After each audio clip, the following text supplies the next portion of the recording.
C'est ça qu'on ne le fait pas. Octobre 2023. Mais venons-en à la politique française, à la position de la France. C'est quoi la position de la France, Isabelle Lasserre? Vous l'avez comprise, la position du président de la République. Expliquez-nous. On va vous laisser répondre Vraiment à ça. sympa, On va, là, on va voir quelques déclarations La s'afficher. patate chaude, la boulette empoisonnée. Non mais vous êtes la correspondante diplomatique, vous allez nous décrypter ça Alors, la facilement. Oui. Eh ben, je vais la résumer en 3 mots. C'est la politique du en même temps. Ah non, justement, non. Tu vois, il faut que vous vous mettez en tête que ces abrutis, d'accord, parce que ce sont des abrutis, excusez-moi de le dire, je sais que ça fait un peu arrogant, ce que vous voulez, mais ces guignols, d'accord, ces guignols qu'on fait, c'est ça, s'ils se plantent sur un truc, d'accord, il faut bien comprendre qu'ils se plantent sur le reste. Vous voyez? Alors je sais que pour beaucoup de gens, c'est d'ailleurs, je crois que c'est un prix Nobel d'économie, je crois, ou je sais plus, un prix Nobel en tout cas qui a fait une thèse là-dessus pour expliquer pourquoi les gens ont tendance à faire confiance aux experts, même s'ils savent qu'ils se sont trompés sur un autre sujet. C'est-à-dire, imaginons que vous êtes boulanger, bon, et vous avez un débat sur le pain, ou je sais pas quoi. D'accord. Et vous avez un journaliste qui dit, voilà, qui développe une théorie, celui voilà, qui parle et voilà, et qui dit, bon, voilà, le pain, il est pas bien parce que machin, machin, machin. Vous, en tant que boulanger, vous voyez, vous savez de quoi, vous êtes intéressé par le sujet, vous y connaissez, parce que voilà, c'est votre métier tout simplement, et de manière générale, vous pouvez, voilà, dire si le journaliste dit vrai ou il dit faux. Et là, il s'avère que, en fait, le journaliste dit des conneries. Et vous êtes boulanger, donc vous savez qu'il dit des conneries. Le problème, et c'est ça, je dis, le phénomène assez intéressant d'ailleurs, c'est que si ce même journaliste va revenir en août une semaine après et va vous parler du cyclisme, hein, et ben vous, naturellement, vous lui feriez toujours confiance. Vous voyez? C'est-à-dire que vous ne pouvez pas admettre, c'est ça qui est intéressant, c'est que vous ne pouvez pas admettre que si un journaliste vous ment sur autre chose, il peut vous mentir sur autre chose. Vous voyez? Parce qu'en fait, vous n'êtes pas expert, ou en tout cas tout simplement investi individuellement sur le sujet, sur un autre sujet dont le journaliste va aussi se prétendre expert. Vous voyez ce que je veux dire? Donc vous allez faire confiance au journaliste, même si sur un autre sujet où vous avez une expertise, vous vous rendez compte qu'il ment ou qu'il dit une fausse vérité. Et c'est pareil avec elle en fait. Sauf que moi, je suis pas un naïf, si vous voulez. Je suis pas. Si quelqu'un me ment sur un sujet, moi dans ma tête, je me dis, attends, s'il m'a menti sur ça, il peut mentir sur ça, ça, ça, ça et ça. Et là, c'est ça le problème. Quand elle vous parle du en même temps, on va revenir sur le sujet. Le en même temps, d'accord, c'est tout ce que tous les journalistes à la télévision vous expliquent. Oui, oui, oui, c'est le en même temps. C'est le en même temps. Non, c'est pas le en même temps. En réalité, ce qui s'est passé, c'est quoi? On va partir un peu très simple. Hein. Macron, pro-israélien, pro-sioniste, pro-israélien, sioniste de combat, hein, parce que bon, on ne peut pas non plus être président de la République française et être contre Israël. C'est pas possible. Bon, hein, bon après, voilà. Il était pro-israélien, comme Biden. Hein, donc ils y sont allés hein, avec leur grande gueule en disant oui, il faut nous supporter. C'est pareil pour l'anglais d'ailleurs. Hein. Que ce soit Rishi Sunak ou l'autre là, Keir Starmer, ils ont tous dit à Israël ce qu'ils disent à chaque fois. ce qu'ils disent à chaque fois, les mecs, il faut pas oublier, ils disent ça à chaque fois. Premièrement, Israël a le droit de se défendre. Hein, donc, donc là, c'est Israël qui a attaqué. Hein, c'est Israël qui a été attaqué. Donc là, déjà, il y a déjà un point de vue qui est important, puisque en droit international, c'est les Palestiniens qui se défendent et non Israël qui se fait attaquer. Hein, bon. Et puis ensuite, ils ont dit inconditionnel. Ça, c'est ce qu'ils ont dit au début. Hein, parce qu'il y a eu l'innommable, parce qu'il y a eu l'innommable des kibbutz. D'accord. Bon. Ensuite, qu'est-ce qui s'est passé? Bibi, il a entendu, vas-y ta carte blanche, et il est allé à fond de case. C'est-à-dire qu'il est allé, il a commis des crimes de guerre. C'est-à-dire, punition collective, il a privé l'eau, l'électricité et de nourriture les Palestiniens. Toute la bande de Gaza. Toute la bande de Gaza. Tu vois? Toute la bande de Gaza. Et à ce moment-là, Macron et Biden, qui se sont dit, oh putain, en fait, ils se sont dit, ah merde alors, ils se sont retournés. Ils sont obligés de tempérer parce que eux, ils sont allés dans les pays arabes, hein, et voir les dictateurs arabes, hein, de Jordanie, d'Arabie Saoudite, d'Égypte, hein, parce que l'Égypte, c'est pas une démocratie non plus, bon, bref. Et ils sont allés faire leur tournée, et les dirigeants arabes, en voyant la réponse disproportionnée de Benjamin de Bibi, en fait, eux, ils ont commencé, eux, étant sous pression de leur peuple arabe, ont été obligés de dire aux Européens de cesser le feu, tout ce que vous voulez. Ils ont dû montrer leur colère. Montrer, parce qu'à mon avis, sincèrement, on n'aura rien à foutre des Palestiniens. J'ai pas de. Vous voyez ce que je veux dire?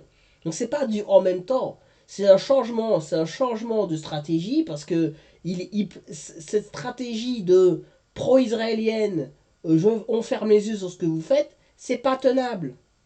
C'est pas tenable pour n'importe quel pays en fait. Alors c'est peut-être tenable d'un point de vue, mais même pas. C'est même pas tenable d'un point de vue interne. Tu vois? Si tu commences à dire, si Macron dit ouais, allez-y les gars, allez-y 100%, on ferme les yeux, tout ça, en France, ça va partir en sucette. Hein. Ça va partir en sucette. Et sur à l'échelle internationale non plus, parce que, et c'est là justement que intervient le double standard, c'est-à-dire que les Européens ont crié, hurlé sur l'intervention russe, soi-disant que elle aurait commis des massacres, elle viserait les civils, etc., etc. Et là, si vous voulez, ils peuvent pas internationalement dire que là, Netanyahou, ce qu'il fait est normal. Ils peuvent pas accepter internationalement que ce que fait Netanyahou. Parce qu'ils ont reproché aux Russes, de manière délirante, si vous voulez, ce que les Russes faisaient en Ukraine. J'aimerais rappeler qu'il y a eu plus de morts civiles palestiniens en un mois que sur un an et demi du conflit russo-ukrainien, les mecs. Hein. Vous voyez? Eh ouais, les mecs. Ça, c'est ce qu'on appelle de l'analyse sérieuse des faits. Vous voyez? C'est-à-dire ça marche, ça. Ça vous venez chez moi, les mecs? Ben oui, ben oui, ben oui. Bon, bref. Dans un contexte aussi la explosif. preuve. Alors non, ça marche pas du tout. Ça n'a pas marché avec la Russie et l'Ukraine et ça ne marche absolument pas dans ce contexte-là. Alors en même temps quoi déjà? Quels sont les ingrédients? Alors en même temps, il faut soutenir Israël et son droit légitime à se défendre. Voilà, à se défendre. Voilà, c'est ce que je disais. On inverse l'agresseur et l'agressé. D'accord? Mais ça, c'est droit international, les mecs. Hein. C'est pas un point de vue. C'est droit international. Ceux qui sont agressés, c'est les Palestiniens, c'est pas les Israéliens. à la base. Hein. Mhm. Il faut aussi éradiquer la tête et les infrastructures militaires du Hamas. Oui. Et en même temps, il faut se rapprocher un peu des Palestiniens parce qu'on a des pays arabes qui sont nos alliés, mais surtout, parce qu'on a une population musulmane qui est qui oscille entre, enfin qui peut être turbulente et qui Turbulente. Le mépris, ces gens-là, vous voyez. Une population musulmane qui peut être turbulente. C'est comme ça, fait, c'est des enfants, les musulmans. En fait, vous voyez, ces enfants, ils sont turbulents. En fait, t'as un psychopathe qui est en train de bombarder des civils et les mecs, ils sont turbulents. en tout cas est extrêmement nombreuse Oui. et Extrêmement nombreuses.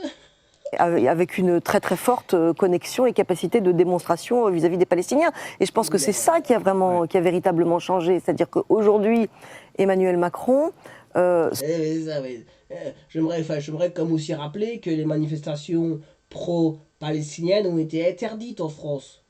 Vous voyez, donc cette meuf-là, elle est dans le délire, elle raconte n'importe quoi. C'est une conne, hein. Franchement, je vous dis, les mecs, c'est une conne. Les mecs, bah ouais, mais je sais bien que ça se. C'est politiquement incorrect, ce que vous voulez, mais c'est une conne. C'est une conne, je suis désolé, les mecs. se sent obligé d'avoir Parce que elle, je pense pas qu'elle ment, hein. Je pense pas qu'elle ment, je pense qu'elle est sincère quand elle dit ça. C'est ça qui est le plus triste. une politique étrangère qui est déterminée par une chose, sa peur que le chaos, que le conflit ne soit importé en France. Et je pense que, par ailleurs, cette peur, il a raison de l'avoir, parce qu'elle est, elle est réelle. Ouais, c'est ça. Et à aucun moment, vous voyez, là, elle raconte ce que je vous ai expliqué de la disproportionnalité de la réponse, et en tout cas la mauvaise réponse des Israéliens par rapport au conflit. Alors, vous allez me dire, oui, mais non, vous n'avez pas d'autre choix. Ben si, tu as d'autres choix. Toi, ce que tu aurais fait, tu serais allé, moi je serais Israël, j'aurais fait quoi? Je serais allé à l'ONU, j'aurais dit, vous voyez, le Hamas est une organisation terroriste. Elle est venue sur mon territoire et elle a commis des atrocités, des bébés effondrés, tout ce que vous voulez, l'innommable, etc. Et là, je suis certain que la majorité, enfin, quoique je ne suis pas certain, mais bon, ça aurait été plus mitigé, on va dire. Ils auraient ouvert la bande de Gaza aux civils. Eh ouais, les mecs, bah ouais, mais vous voyez ce que je dis paraît complètement dingue. Mais pourquoi pas, à la limite. Si toi, ton but, c'est de gagner la guerre communicationnelle, moi, c'est ce que j'aurais fait. Hein. J'aurais dit aux Palestiniens, mais vous voyez, j'aurais dit aux Palestiniens que justement, ils sont pris en otage par le Hamas. Je me serais fait bien voir en disant, voyez, nous, on est là pour vous aider par le Hamas. Donc, t'aurais vidé la bande de Gaza des civils. Donc, il restait plus que le Hamas. Et ensuite, t'aurais même pu bombarder nucléairement. Tout le monde, on aurait rien eu à foutre. Tu vois? Tout le monde aurait justifié en disant, voyez, les Israéliens, ils sont bons, c'est un peuple de lumière, un peuple d'amour. C'est l'armée la plus morale du monde. Vous voyez? Là, les gens auraient marché. Mais là, c'est pas du tout ce qui a été fait. Ça a été punition collective et ça n'en parle pas. La tension aujourd'hui dans la société est absolument incroyable. Et donc je pense que c'est ça, cette peur d'une explosion en France, qui lui fait prendre des virages complètement. Mais du coup, Alexandre le Devecchio. Vous voyez, c'est que ça cause des musulmans français, en fait, que Macron a changé d'avis.